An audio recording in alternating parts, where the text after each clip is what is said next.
Welcome back to Mac Talks Football, and this is part 4 of my Serie A preview for season 24-25. I have already done 3 parts in which we have talked about 12 different teams. So if you want to have a look at it, you can go and check them out. I will put the links in this description for each of the videos, and you can go and check out what we talked about. In this video, we're going to talk about 3 teams: Fiorentina, Lazio, and AS Roma. We're going to look at the signings that they have made, the departures that have happened from their clubs, and the impact that that could have on the clubs.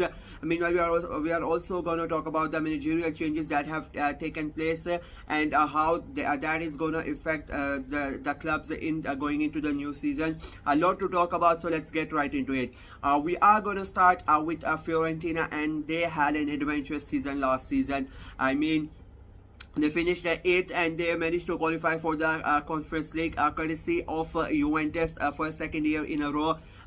Previous year it was because Juventus were banned from getting into any European tournaments. So Fiorentina got the nod. This time around, Juventus have won the Coppa Italia. So again, Fiorentina, because they finished 8th and Juventus were already in the Champions League, so the winner gets to play in the Europa League. That went down, and the winner, the place for the Conference League, went down. So Fiorentina got the chance to get into the Conference League. So in a way, they should be thankful to their rivals for getting them back to back in Europe. Apart from the league form, they played in the semi-final of Coppa Italia. They played in the semi-final of Supercoppa Italia.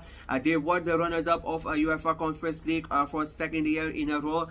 So you can say there were a lot of heartbreaks for the Fiorentina fans last season. And the heartbreaks were not only on the pitch, they were off the pitch as well. Their manager Vincenzo Italiano, who has done a great job for the last 3 years, getting them into the European finals consecutively, and playing a good brand of football, and making Fiorentina quite an interesting team to watch. He had decided to leave the club at the end of last season, and it is a huge loss because he has built a great rapport with the fans. He has built a great squad at the club, but he has decided he wants to move on. They have replaced him with Rafael Pedalino. He was at Monza for the last 2 years, and he has done a great job at Monza. So it's like a good appointment, in my opinion, by the Fiorentina board. The expectation level is going to be quite different, and Pedalino needs to adjust that. The expectations at Fiorentina are quite high as compared to Monza, but I think he is the right guy for the job. His playing style is quite different to Italiano. So it's going to be interesting how the fans adapt to it, and how quickly the players adapt to it, because they have been playing for a certain way for a good number of years, and then to change it completely, it's going to be interesting to see how they tackle this issue. Their transfer business has been quite impressive. They have brought in Marin Pragnic for about 15 million euros from Lecce. Moise Kean has joined from Juventus for 13 million euros. They have also brought in young Moroccan winger Amir Richardson from Rennes for 9 million euros. This deal was announced like last night. Adam Colpani, he has joined on loan with an option to buy, while Nicolas Valentoni and David De Gea, they have both signed on as free transfers. So they have signed players on all over the squad. The new manager is trying to put his print on the squad, but I think all the signings have been very good, and with no major departures from the club, I think it's gonna help. The only one that we can talk about is like Nikola Milenkovic, who went to Nottingham Forest. Apart from that, there have been no major departures, so I think that's a really good deal for Fiorentina. There are still rumors about Nico Gonzalez, though, that he is Juventus are very keen on him. He scored 12 goals last season, so he's a very important and a crucial member of the squad. And Fiorentina would not want to lose him, especially now that the season is about to start. So they would want him to stay at the club, and if they manage to keep him at the club, and with all the new arrivals that have come in, I think they are going to have a great season next year, and they might they will fight for top 6, and they might also want try to get into the top 4. The thing in Serie A last year was from 2nd to 8th, it was very hard to predict which team is going to finish, because it was very very tight. Inter, they ran away with the title, but apart from that, the next 8 or 9 teams, they're very close. Any team could have finished anywhere in regards to the European places. So I think it is going to be the same this year around. But Fiorentina have done a great job in the transfer market to help them as much as possible. Moving on from them, we are going to talk about Lazio, and they finished last season at a 6th position. But it was not looking like it would happen when Sarri was the manager. He was sacked, and then they brought in Aiga Tudero, and in the last 10 games he basically turned their season around. They were almost on 8th and 9th, and he brought them back. They won 6 out of the last 10 games, losing just once, and that helped them come back into the Europa League places, into the top 6. So it's not top 6, top 7. Sorry, yeah, they finished 7th last season. My bad. But he was able to get them into the top half, and that really helped them. And he would hope that the way that his players responded to him last season, it can continue into the new season as well. He now has a full pre-season with his squad and with the new transfers that they have done.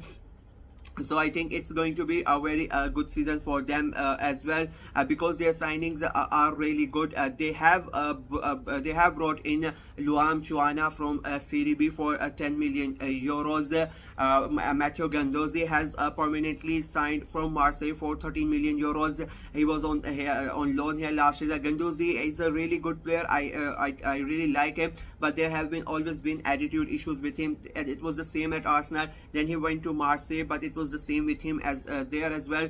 Now he's at Lazio. He was there at last season, so now they have signed him permanently as well. So I hope that he can put those issues behind and have a good career at Lazio, because as I said, he is a really good player, and it's like an addition to every squad. They've also brought in winger Tehani Neslan from Verona for 9 million euros.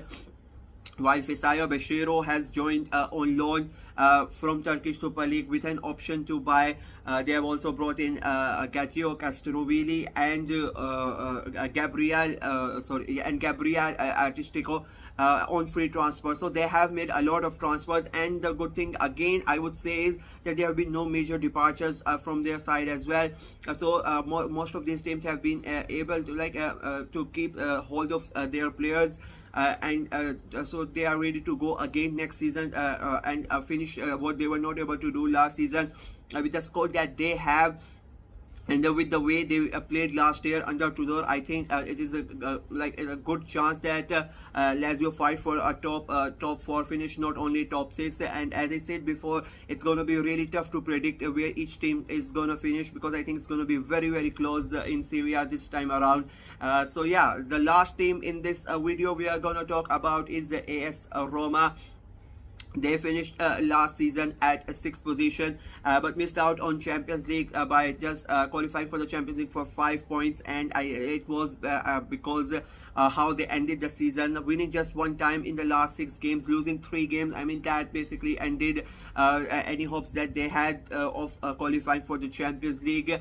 They went through 2 managers last year. They started the season with Jose Mourinho, and it was going really good. They were in top 4, top 5, but then a string of bad results pushed them down to 7th position, and that resulted in him getting the sack. He was replaced by club legend Daniel De Rossi, and he did a great job turning the season around, bringing them back into the 4th position, and it was continuously 4th or 5th. It looked like they were going to qualify for Champions League, but as I said, the last 6 games ruined everything for them. De Rossi would hope that his players learn from that, and this time around they are able to finish the job. In terms of transfer, I mean, I think they have done they have done a deal that could turn out to be one of the transfers of the season in getting Artem Dovbyk from Girona for 32 million euros. He scored 20 plus goals last season for Girona, and he won the Pichichi as well. There were a lot of clubs in Europe after his signature. Atletico Madrid tried to sign him up until the last hour, but his heart was on Roma. He spoke with the manager. He spoke with the board of directors and the owners as well. So that helped him made up his mind, and he has decided to come here. He's a very young player, as like 22 years old, so it's a great signing for them, and he and the club would hope that he can have a great season. He can show that the last season was not a fluke, and I really don't think it was a fluke, because he performed in a secondary division a year before, and then an amazing season last year as well. So I think that's a really good signing. Apart from that, they have brought in Matthias Ole from Juventus for 26 million euros, and then Enzo Life has joined from Reims for 23 million euros. So it's they have done less signings as compared to Lazio and Fiorentina, but again they have managed to keep their squad intact. There have been not any major departures from the squad, and I think this time around that top 4 race is gonna be a very special, and Roma are gonna be in that race, and I might go out on a limb and say that they might even challenge for the title, because the squad there is really good, and the way De Rossi plays football and the players respond to him is really good, and I think Roma could be one of the challengers for the Scudetto this year. So it's going to be a very interesting season for them. Let me know what you guys think of all these teams, all these 3 teams. The preview of my preview. What do you think about their signings? The new managerial changes, how much of an impact it's gonna be? Do you really think my prediction of Roma being a challenger for the title is true? And what are your views on all of this? Let me know in the comment section below. Like the video, share it as well, click the notification bell, and subscribe to the channel. I'm like making almost 6-7 videos daily before the season starts, and it is gonna continue until the transfer window ends. And so you don't want to miss out on any content. I think the next videos are going to be the predictions for the leagues, because they are starting in a couple of days. So yeah, you don't want to miss out on that. So please subscribe to the channel. Until next time, bye bye.